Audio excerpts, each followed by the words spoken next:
नमस्कार दोस्तों, मैं doctor Savita Goswami team mission Ullas की ओर से एक बार पुनः उपस्थित हूँ आप सभी लोगों के समक्ष। साथी हाथ बटाना, एक अकेला थक जाएगा, मिलकर बोझ उठाना।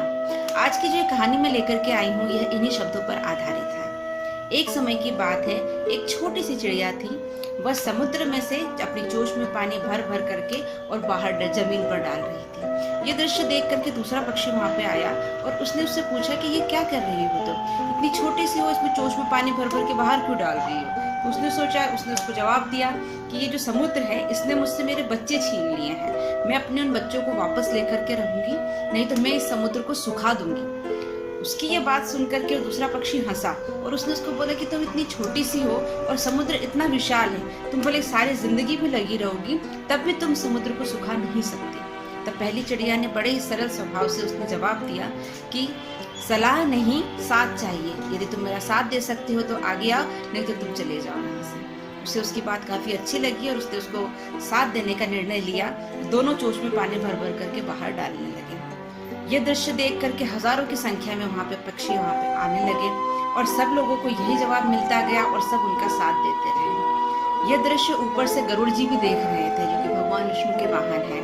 उन्होंने जब यह देखा तो उन्होंने भी अपना नैतिक कर्तव्य समझा कि मुझे भी वहां जाकर के उनकी सहायता करनी चाहिए। जब गरुड़ जी पृथ्वी पर आने लगे तो भगवान विष्णु ने मुझसे पूछा कि तुम कहाँ जा रहे हो? तब गरुड़ जी ने जवाब दिया कि वहाँ पे पृथ्वी पर एक छोटी सी चिड़िया है जिसने कि संकल्प लिया है कि वो समुद्र को सुखा के रहेगी। मैं उसका साथ देने के लिए जा रहा हूँ। तब भगवान ने भी उससे सहज ही ये कहा कि तुम सभी पक्षी भले लगे रहोगे, तुम सारी जिंदगी भी लगा दोगे, तब भी तुम समुद्र को नहीं सुखा पाओगे। समझदारी का काम है। तब उसने भी सहज स्वभाव से भगवान विष्णु को वही जवाब दिया कि हे प्रभु, यदि देना है तो साथ दीजिए, सलाह नहीं।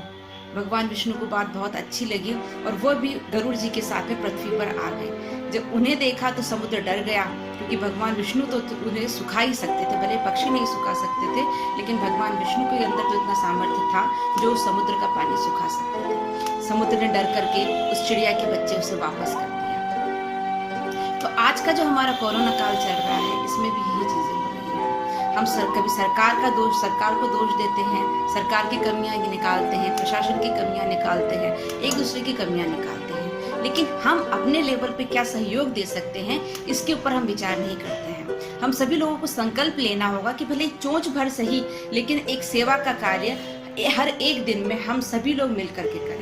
फिर देखिए कुछ ही दिनों में जो जितनी भी परिस्थितियां हैं वो शीघ्र ही बदल जाएंगी।